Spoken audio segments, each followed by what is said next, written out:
ಶ್ರೀಗಿರಿ ಕ್ಷೇತ್ರದಲ್ಲಿ ಸ್ವಾಮಿ ಕ್ಷೇತ್ರದಲ್ಲಿ ಸೀತಾ ಮಾತೆ ಮತ್ತು ರಾಮನ ಸೀತಾ ಮಾತಾ ಕಲ್ಯಾಣೋತ್ಸವ ಸೀತಾರಾಮ ಕಲ್ಯಾಣೋತ್ಸವನ್ನ ಎಲ್ಲರಿಗೂ ನಮಸ್ಕಾರ. ಶ್ರೀ ಕ್ಷೇತ್ರ ಕ್ಷೇತ್ರ ರಾಮದೇವರ ಬೆಟ್ಟ. ಇಲ್ಲಿ ವಿಶೇಷ ಏನಂದ್ರೆ ಶ್ರೀರಾಮನು ಸೀತಾಮಾತೆ ಲಕ್ಷ್ಮಣ ಸಮೇತರಾಗಿ ಆಂಜನೇಯ ಸಮೇತರಾಗಿ ಪಟ್ಟಾಭಿರಾಮ 3ನೇ ಶ್ರಾವಣ ಶನಿವಾರದಂದು ಶ್ರೀಗಿರಿ ಕ್ಷೇತ್ರದಲ್ಲಿ ಸ್ವಾಮಿ ಕ್ಷೇತ್ರದಲ್ಲಿ ಸೀತಾ ಮಾತೆ ಮತ್ತು ರಾಮನ ಸೀತಾಮಾತಾ ಕಲ್ಯಾಣೋತ್ಸವ ಸೀತಾರಾಮ ಕಲ್ಯಾಣೋತ್ಸವನ್ನ ಆಯೋಜಿಸಿದ್ದಾರೆ.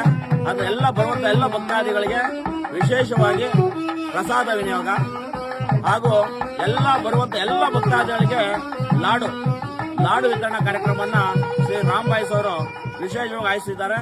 ಆದ್ದರಿಂದ ಎಲ್ಲ ಭಕ್ತಾದಿಗಳು 3ನೇ ಶ್ರಾವಣ ಶನಿವಾರ ರಾಮದೇವರ ಬೆಟ್ಟಕ್ಕೆ ಆಗಮಿಸಿ ಸ್ವಾಮಿಯ ಕೃಪೆಗೆ ಪಾತ್ರರಾಗಬೇಕಾಗಿ ತಮ್ಮಲ್ಲಿ ಸವಿನಯ ಪ್ರಾರ್ಥನೆ.